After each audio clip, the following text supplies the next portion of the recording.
Nigo finally releases his first collaboration with Nike. And I have to wonder, does it actually matter in 2024? We're going to get into that this time on Fire Footwear.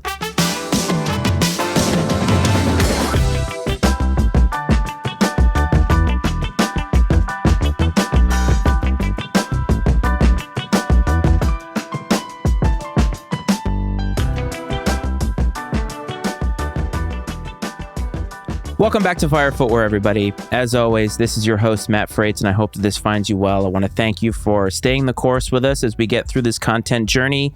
Last week, I obviously didn't come out with content. I just ran out of time. We were going down to South Carolina for a wedding, had to pack, do a bunch of different things. And it would have been selfish of me to actually prioritize content making over the stuff that we had to do for family.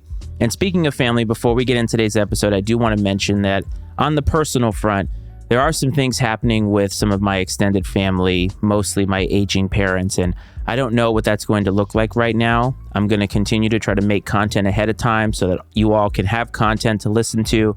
It's important to me that I stay consistent. It's important to me that I also am transparent, and I just want to let you know that out front in case maybe a week goes by, 2 weeks go by, and I would try to stay in touch any way that I can. But I asked at the top about Nigo, and Nigo released his first collaboration with Nike recently. I think it was about a week or two ago. You can go on Go or StockX and find that shoe now for resale, and it is what it is at this point. And I asked at the top if it actually mattered in 2024. And that's not a way to disparage Nigo at all. As a matter of fact, it's just kind of where we are in the culture. I feel like the culture is in this place where we're looking too far back, not too forward. But I honestly think that the way that the demographics of sneaker culture work, I think that the subgenre of people that actually care about the past, the subgenre of people who have a deep connection to things of the past is fewer and far between as we go through this journey. And so when Nigo comes into the picture in 2024, collaborating with a brand that he's never collaborated with officially, it does beg the question about whether it's influential today. But I want to go back and kind of talk about Nigo a little bit because there may be some people that listen to this podcast who are not 100% familiar with who he is. But I'm going to go through a very light history of some of the accomplishments that he has had and also get down into this new release. And we're going to get into that a little bit later. So stay with me on this. 1993. It was a long time ago. It was 31 years ago. And that is when Nigo officially made his first stamp in streetwear and sneakers. That was when he created a bathing ape. Since that time, Nigo has created a niche for himself and a place for himself within streetwear culture and sneaker culture that really is almost unmatched to anybody else in the culture. I think if you were to make, let's say, a Mount Rushmore of sneaker collaborators or streetwear collaborators or what have you, I think a lot of people are going to have Nigo in that top 4, if not right outside in the old honorable mentions category. And that's because over the 31 years, he has done quite a bit. A bathing ape has established itself as one of the most, if not the most popular streetwear brands of all time. They are known for being loud, a lot of camo print streetwear items, but I think what they're mostly known for is their Bapesta. And that shoe, both the high top, the low top, and I believe even the mid top, pay homage to the Air Force One. And they do so in a way that is so familiar that it's hard not to look at them and do a double take if you've never seen a Bapesta before. The biggest difference is, I think, minor changes in the cuts of the shoe, but also that star logo instead of the Nike swoosh that we now know as iconic. And Bape over the years, especially into the early 2000s, saw their popularity gain and gain until they got really, really popular when people like Pharrell and Kanye started really endorsing them, were seen wearing them, and in some cases even collaborated with them. And this is when the big stars started to align for Bape and they started to really, really creep up. And at the foundation of all of this was Nigo, obviously. It was his vision, but he wasn't somebody I think that people necessarily knew a lot about. I think there was a little bit of secrecy to him as a creator, but all the way through this, he was making his mark, making his stamp. And as Bape started to ascend all the way up until 2013, you saw collaborations that became a staple, really. Brands like Adidas, the College Dropout Bapesta, Adidas Superstar, New Balance 2002R, the Asics Gel Light 3, even Vans with a skate high. All of these have happened over the years, and they really cemented themselves as where they are today, one of the best. In 2013, though, Nigo, as a lot of businessmen do, decided that it was time for a change, and he got out of Bape. He sold it to the IT group, stepped away from really being the face of the brand, the main creator, main influencer of the brand, and went on not too long afterward to make and create Human Made. Human Made is probably a brand that many people know about. What I focus on with that is that there were differences between the two, because you might think to yourself, well, wait a minute, he's going from Bape to Human Made. Both are streetwear brands. What's the difference? The difference is, I believe that for the most part, Bape was really focused on the present. They were focused on things that were big now, putting their own stamp, their own interpretation on things that were happening now. Whereas if you go back and look at Human Made, it is trying to harken back to a different era. It's more of a vintage look. They're going for a more rugged look, more workman-like look. And that's completely different from what Bape was trying to accomplish. For Nigo, this was kind of carving out a different space for himself, padding his resume, doing something different, having his name, his face, his influence, and his ideas on something that would touch a new subgenre within streetwear. And obviously it was playing up to current things that were hype at the time in a way, but it was doing so by paying homage to the past, which is something that I believe was a different direction for him at the time. And so you go through all that stuff, you have a new direction, and everything is great. Nigo continues to do what he does. Everything's awesome. And then all of a sudden, Nike decides that they're going to sue Bape over the Bapesta, really the design that they feel is a copyright infringement of the Air Force One. We already talked about that earlier, that the Air Force One is being paid homage to through the Bapesta. The funny part is this happened, I believe, in 2023. And this was around the time that Nike was suing StockX. They've been suing all different parties over counterfeits, over copyrights, so many things. And you fast forward to 2024, a little bit earlier this year, I think it was March, April timeframe, and those two parties settled. Bape and Nike actually settled their lawsuit. And then the intriguing part happened. Nike announced that Nigo was finally going to be joining the brand and collaborating with them in an official capacity. When I heard that and saw the news of the lawsuit settlement, and this is probably something that is out there in the space or maybe has been explained by him, I don't know. But at the time, I thought to myself, I wonder if his collaboration with Nike had something to do with the settlement. It was almost like, hey, look, we're going to go easy on you in this settlement. You've clearly infringed on our copyright, our design, and instead of making you pay all of this back, why don't you come work for us, design some things, make some money, and we'll call it even. I have no idea if that's what actually happened. That is pure speculation on my part.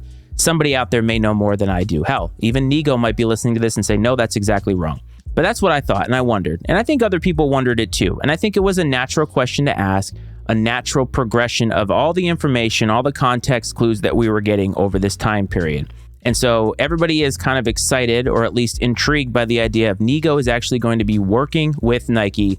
What is that actually going to look like? It's pretty common in today's sneaker world to have a lot of things spoiled. Over the last few months, we have obviously seen pictures, possible mock-ups of what this initial collaboration is going to look like. Obviously, there's going to be streetwear, there's going to be clothes, and those have his branding on it instead of Nike. A lot of people like that. Not for me, but I can understand why people like that, people who have reverence to him. And the other part of it was, what kind of sneakers is he going to come out with? And what they decided on was an Air Force 3 collaboration. I believe it's 2 colorways. Air Force 3. I just want that to settle in. If you're listening to this right now and you've been in the game not very long, how many people actually know that there was an Air Force 3? The Air Force 1 is talked about almost as royalty, and rightfully so. It has been around for a very long time. It has been a staple. It's kind of something that you can always rely on. The Air Force One is all reliable. You know that if you have it, you can always wear it. You can always pair it with something. And even when they do colors, even when they do collaborations, they maybe don't hit the hype train, but they're always pretty solid. And you can really get away if you have the certain body type and you actually like the shoe, wearing Air Force Ones and pretty much looking good all the time. But the Air Force 3 is not that. The Air Force 2 came out, and I'm glad that they actually went down the road of trying something different. Didn't really hit. They went for an Air Force 3, tried something new. The thing about the shoes at that time was everything was bulky, and fast forward to 2024, doesn't really fit in with today's aesthetic. I think there was a time period where you had the Yeezy Wave Runner, a lot of the Balenciagas, that chunky was big. We're past that now. And so Nigo comes out with this very colorful rendition of the shoe. They took some risks, which I definitely appreciate, But overall, I had to wonder, does it really matter? Because the Air Force 3 is not a silhouette that matters. And while I always appreciate when they deep dive into the archive for something like this, it still has to have meaning. It still has to be able to bring new feelings to the sneaker culture. That's something that Greg said on Sneak This a couple weeks ago about bringing new feelings. And does this shoe, even if it's designed by Nigo, even if his name is on it, does it bring new feelings to the culture? In 2024, do people care at all about the Air Force 3?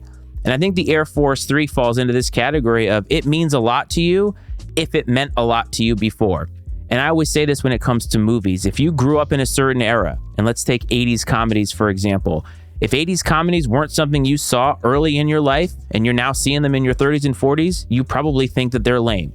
So if you never saw an Air Force 3, never wore one, never even had an encounter with one, and now you're seeing an Air Force 3, you probably are thinking that it's lame and that it's whack. And I don't necessarily fault you for that in any way.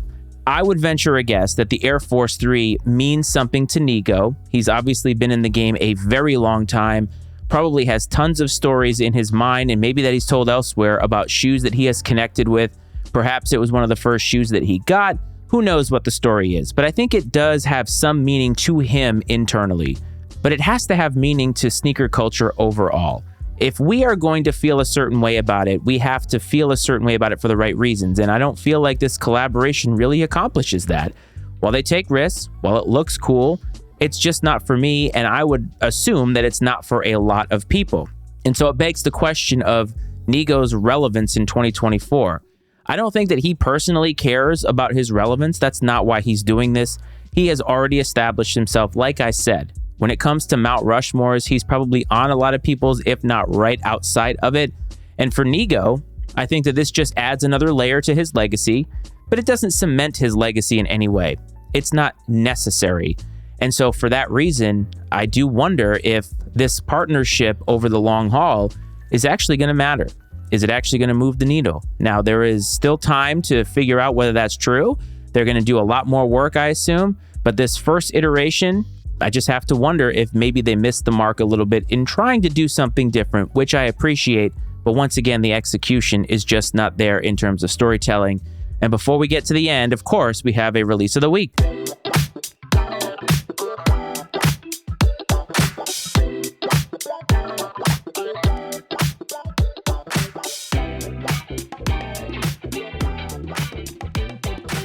Release of the week, where I like to highlight a shoe that catches my eye. It's not always hype. Sometimes it is.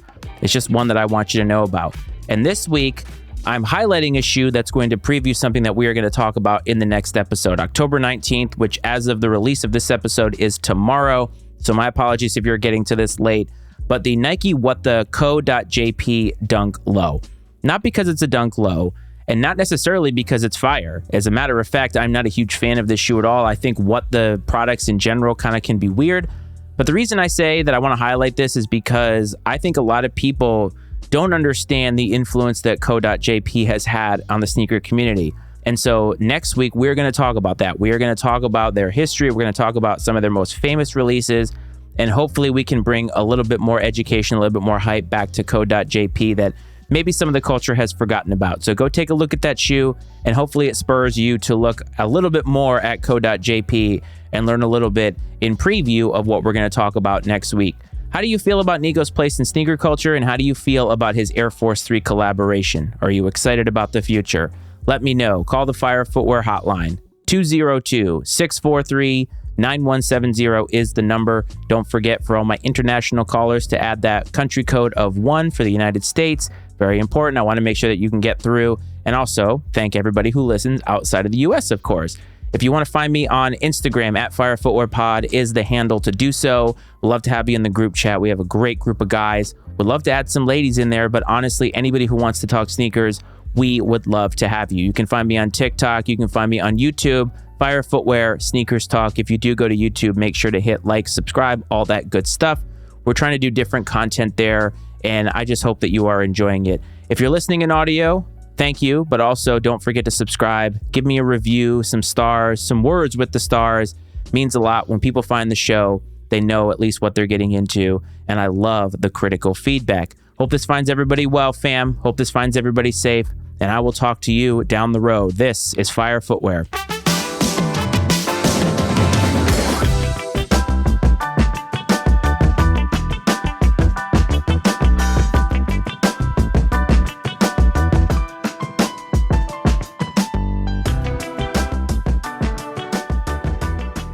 The opinions and viewpoints expressed on Fire Footwear are those of Matt Frates and his guests, and not necessarily those of the Matty Ice Media Network. Fire Footwear is exclusively owned by Matt Frates and is brought to you by the Matty Ice Media Network.